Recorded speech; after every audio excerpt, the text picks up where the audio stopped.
I worked 2 jobs while my sister lived a carefree life.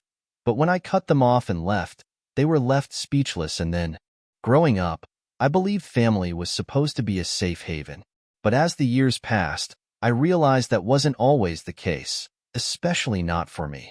Our small suburban home in Portland was always filled with noise, laughter, chatter, footsteps echoing through the hallways. But it wasn't always the comforting kind. My younger sister, Ava, was the center of our world, or at least, she was the center of theirs. Every wall, every shelf, every photo album told her story. Ava winning a dance competition, Ava holding up a blue ribbon at the science fair, Ava in her first recital costume. Somewhere behind those perfectly placed frames was me, Leah. If you squinted hard enough, you might see half my face in a picture tucked behind a vase. One afternoon, as I adjusted the crooked photos in the living room, our doorbell rang. I glanced at the clock. It was the exact time our neighbor, Maddie, usually popped by with her fresh-baked cookies. It was almost a ritual by now: cookies, tea, and endless talks about Ava's accomplishments. I sighed, forcing a smile as I answered the door. "Hello, Mrs. Maddie," I greeted her, balancing a tray of lemonade I had just prepared. She blinked, surprised to see me. "Oh, Leah, you've grown." "Just a little," I replied softly, but even then, I could see her gaze flickering behind me, searching. She wasn't here for me. She never was. Before I could say anything more, my mother, Olivia, breezed into the room with her usual air of excitement. "Maddie, wait till you see Ava." Right on cue, Ava pranced into the room, her blonde hair bouncing with each graceful step, her ever-present grin lighting up the space. "Auntie Maddie," she squealed, throwing her arms around Maddie like they were long-lost best friends. Maddie chuckled, holding Ava at arm's length to admire her. "Look at you." Margaret wasn't kidding.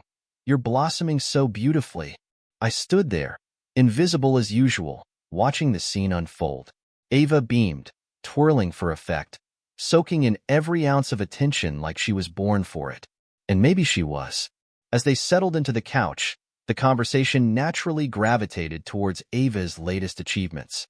She talked about her upcoming dance recital, the prestigious Phoenix Dance Academy she'd just been accepted into, and the endless stream of awards she had won. I tried to join in, casually mentioning the essay competition I had won last week. "I actually won first place in the statewide essay contest," I said, my voice hopeful. My mother barely glanced at me. "That's nice, dear," she muttered dismissively before turning back to Maddie. "Ava's showcase is going to be spectacular." I felt the familiar sting in my chest. It wasn't the first time. It wouldn't be the last.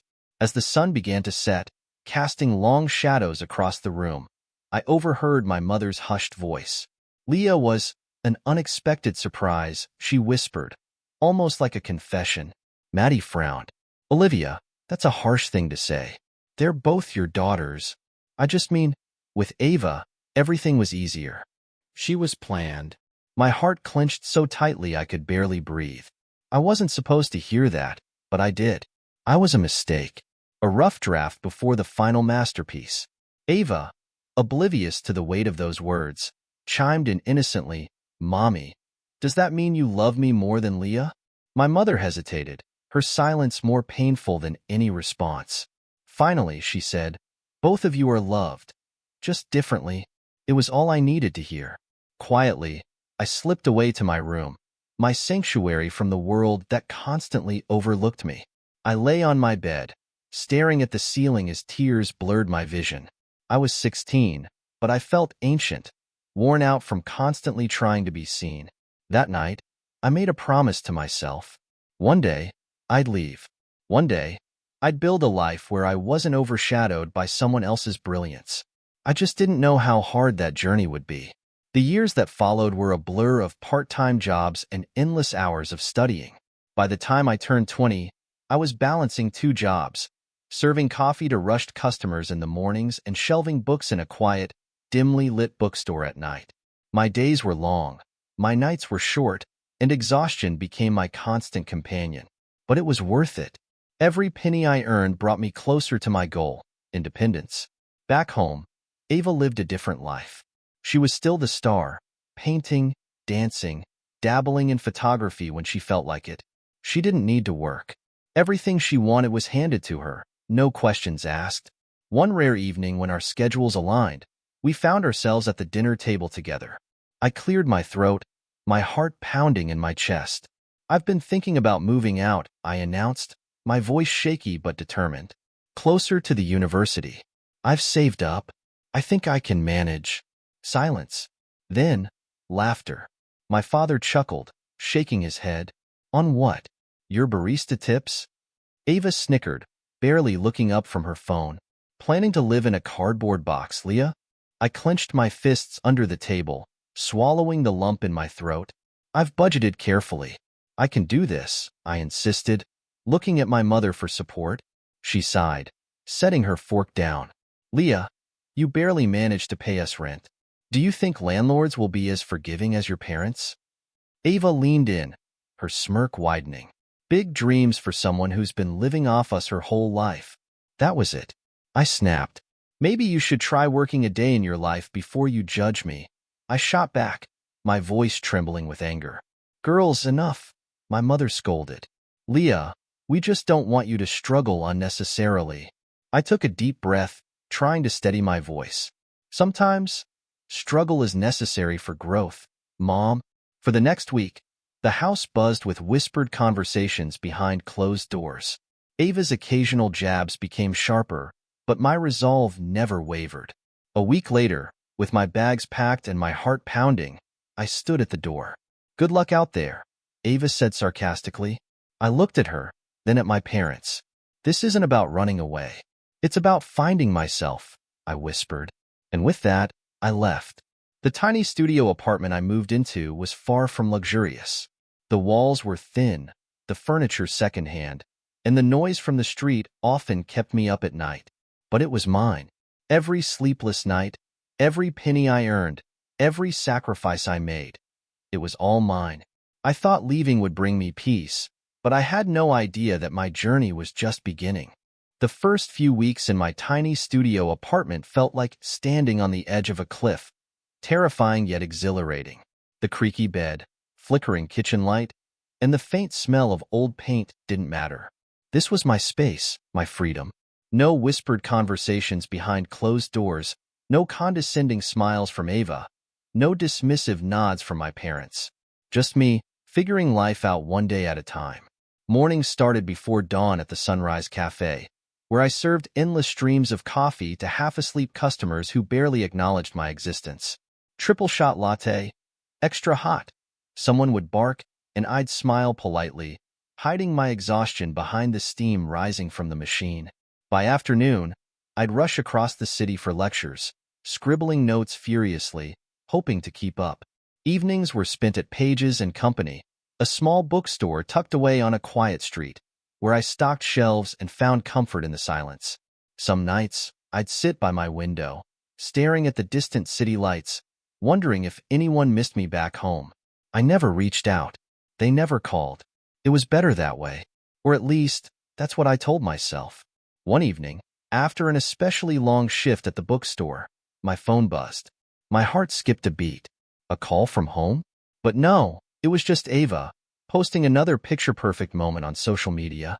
She was at a rooftop party, laughing with friends, a cocktail in hand. Her caption read, "Living the dream sparkles #blessed #grateful." I rolled my eyes. Ava had always lived in her own world, where problems didn't exist and everything revolved around her. I closed my phone and sighed. I wasn't jealous of her lifestyle. I was jealous of how easy everything seemed for her. No responsibilities, no struggles. A few days later, during one of my rare days off, I decided to visit home. Not because I missed them, but because a small part of me hoped they might have missed me. As I opened the front door, the familiar scent of Mom's lavender candles hit me. "Leah," my mom's surprised voice echoed from the kitchen. "Hey, Mom. Just thought I'd drop by," I replied, forcing a smile. Before she could respond, Ava sauntered in from the living room, holding a paintbrush, her latest hobby apparently. She looked at me, eyebrows raised. "Wow, look who decided to grace us with her presence. Finally done playing Miss Independent." I bit my tongue. I'm not here for you, Ava. I shot back. Girls, please. Mom sighed. Leah, it's nice to see you. How's your place? It's good, I replied, knowing full well she was picturing a rundown hole in the wall. Small but comfortable. We sat down for dinner, and for a moment, it almost felt normal. Almost. So, I began hesitantly. I got a raise at the cafe.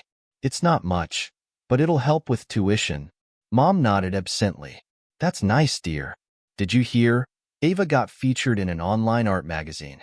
Isn't that wonderful? My smile faltered. Of course. Of course, it was about Ava again. Yeah, that's great, I murmured, pushing my food around my plate. I mean, who knew painting would come so naturally to me? Ava chimed in. But, you know, talent shines through. She flashed me a grin, knowing exactly what she was doing. I clenched my fork tightly. Talent? Or just another hobby you'll drop in a month? I snapped. Ava's smile disappeared. At least I have hobbies. You just work yourself to death and call it ambition. Mom's voice cut through the tension. Enough, both of you.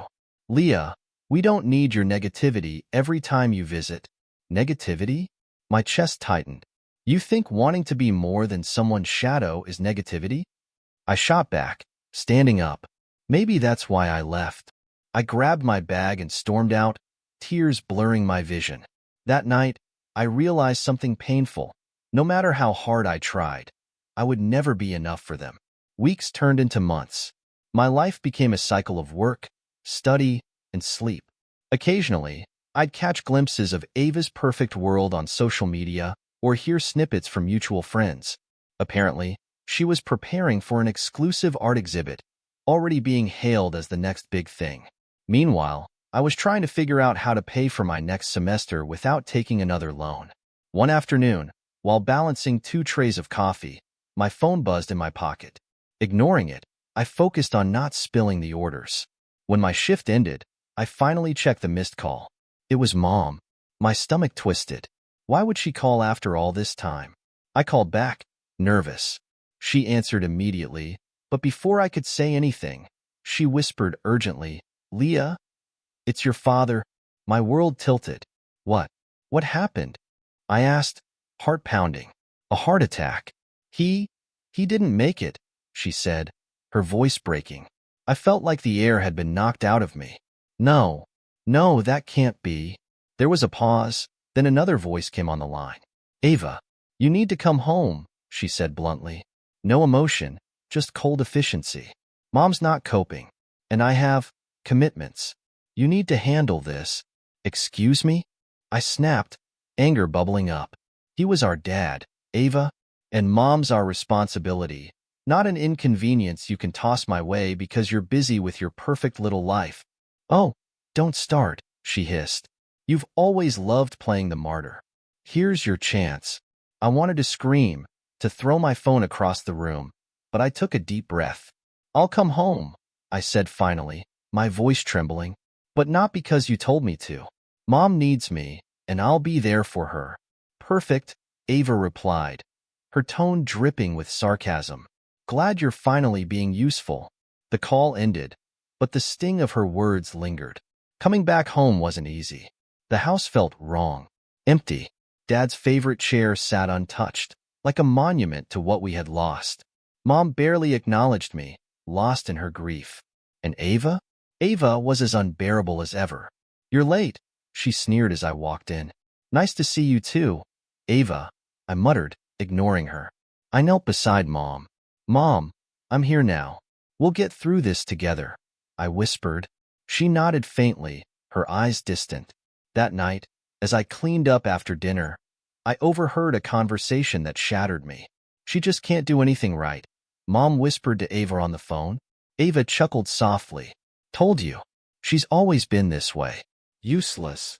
Tears streamed down my face. I was here, giving everything I had, and it still wasn't enough. That night, as I lay in bed, I made a decision.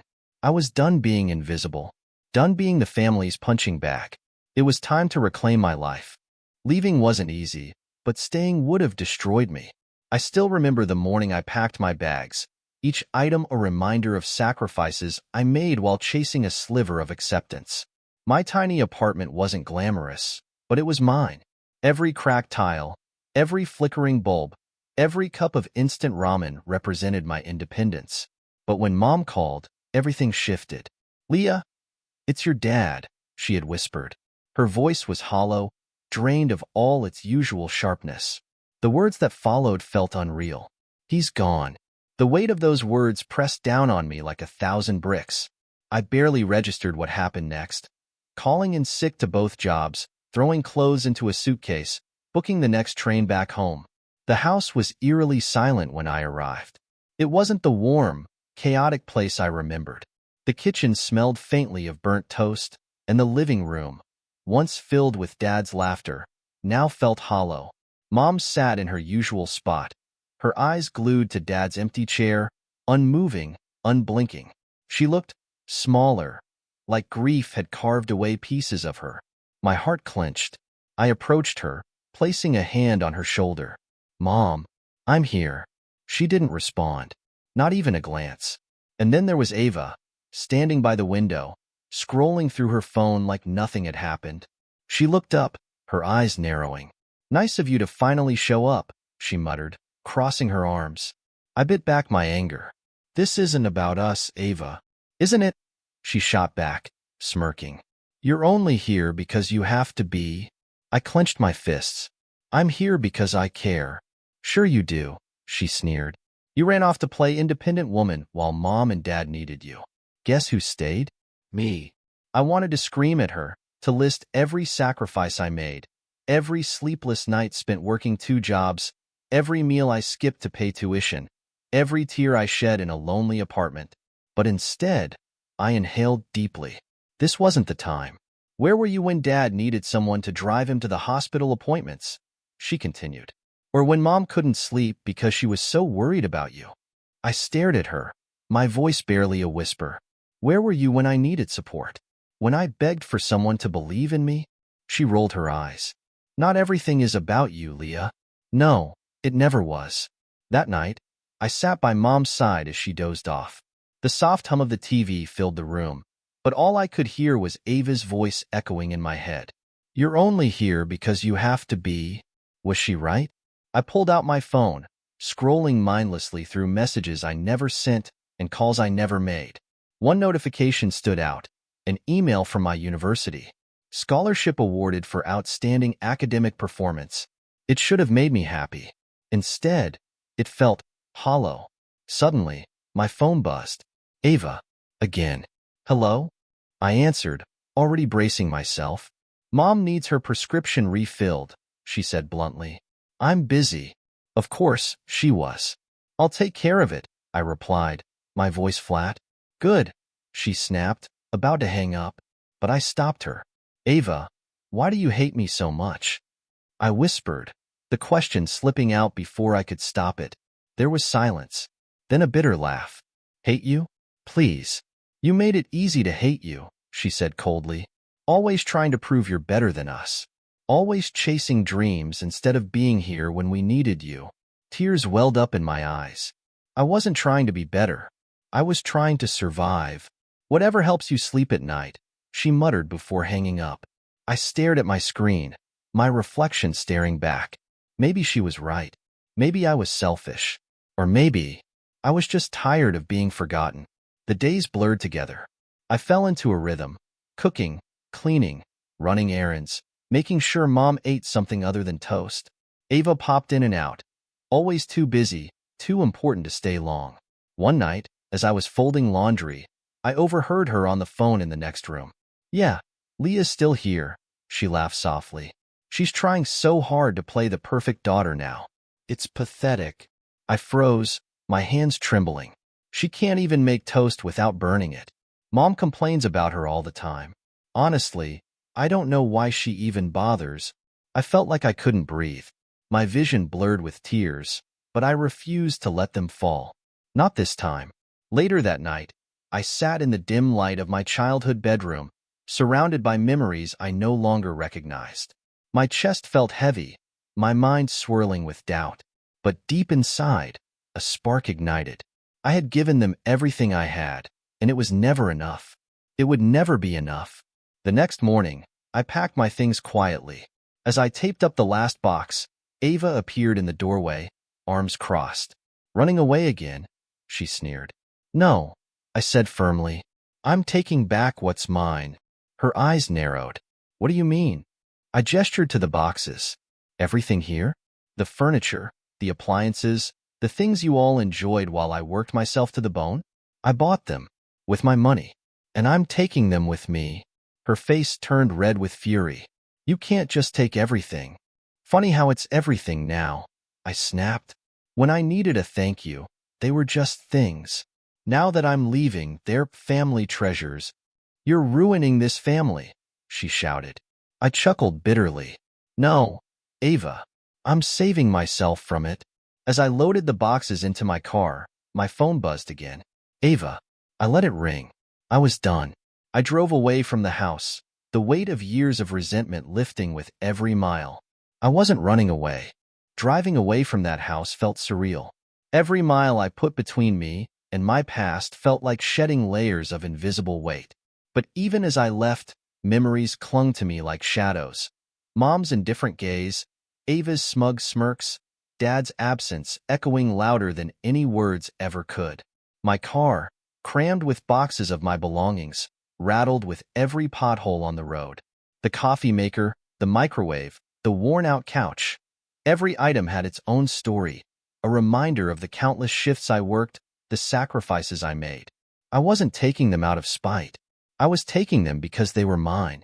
For once, I was claiming what belonged to me.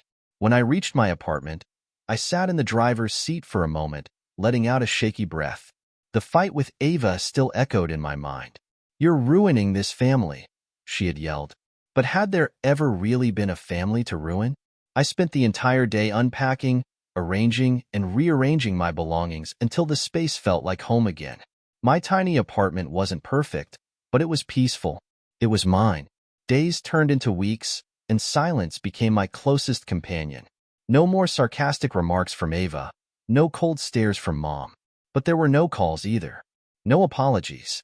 No reaching out. Part of me had expected that. Another part, the fragile, hopeful part, had wished otherwise. I threw myself into work, picking up extra shifts at the cafe and the bookstore. Staying busy meant I didn't have time to think, to feel the ache of loneliness creeping in. But the ache was always there, lurking. Then, one evening, while sorting through books at work, my phone buzzed. I froze when I saw the caller ID. Ava. My heart raced. Why was she calling now? What could she possibly want? Taking a deep breath, I answered. "Hello?" There was a pause. Then, her voice, cold as ever. "You need to come to the funeral," she said bluntly. My chest tightened. "What funeral?" I whispered, dread curling around my words. "Mom," Ava replied flatly. "She's gone." The world around me blurred. The bookshelves, the customers, the distant chatter. Everything faded. "What? How?" My voice cracked. "Heart failure," she said, as if reading off a grocery list. "It happened yesterday."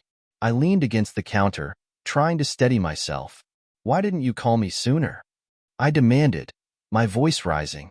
"I figured you didn't care," she snapped. "You left, remember?" Anger surged through me. "I left because I had to survive, Ava. That doesn't mean I didn't care." She scoffed. "Whatever. The funeral's on Friday. Be there." The line went dead before I could respond. I stood there, frozen, the weight of her words crashing down on me. Mom was gone, just like Dad, and I hadn't been there. Guilt gnawed at me, but so did resentment. Even now, Ava made me feel like the villain. The funeral was a blur of black clothing, somber faces, and whispered condolences. I stood at the back, feeling like an outsider at my own mother's farewell. Ava, of course, was at the center, crying gracefully into a delicate tissue, accepting hugs and sympathy like a queen holding court. I stayed in the shadows, unnoticed, unwanted. After the service, the family gathered at the attorney's office for the reading of Mom's will. I didn't care about the inheritance. I wasn't there for the money. But curiosity pulled me in. The attorney, A middle-aged man with tired eyes cleared his throat and began. To my beloved daughters, Ava and Leah. Ava shot me a smug glance, already certain of her victory. I leave our family home and all its belongings to Ava. Her smirk widened. I felt a pang in my chest, but I expected it. Of course, Ava would get everything. She always did. But then, however, the attorney continued, I must inform you that the house is under significant debt. Multiple mortgages and unpaid loans. The sale of the house will barely cover the outstanding amount. Ava's face turned from smug satisfaction to pale horror. Wait, what? She blurted out. There's debt? Yes, the attorney replied calmly. Your mother took out several loans over the past few years. Unfortunately, the financial burden is substantial. Whispers filled the room. Bankruptcy, someone muttered. Poor Ava, another whispered, though I could hear the faint amusement in their tone. I watched Ava's facade crumble.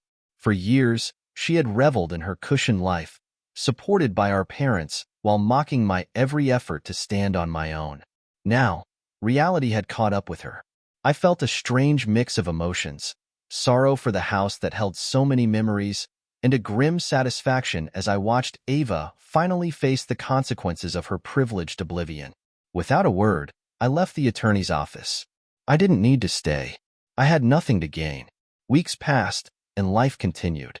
I poured myself into my work, each day building the life I had always dreamed of, one where I was in control.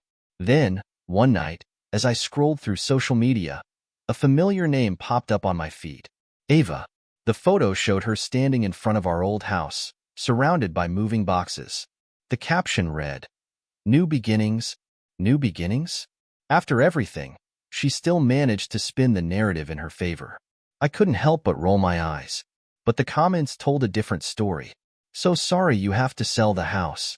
Stay strong, Ava. Can't believe this is happening to you. I clicked through, realizing that Ava wasn't just selling the house. She was drowning in debt.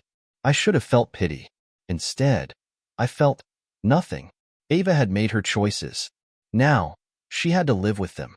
A few days later, my phone buzzed again. Ava. I almost didn't answer. Almost. Hello? I said cautiously. Leah. Her voice was different this time. Softer. But I knew better than to trust it. To what do I owe the pleasure? I asked, my tone icy.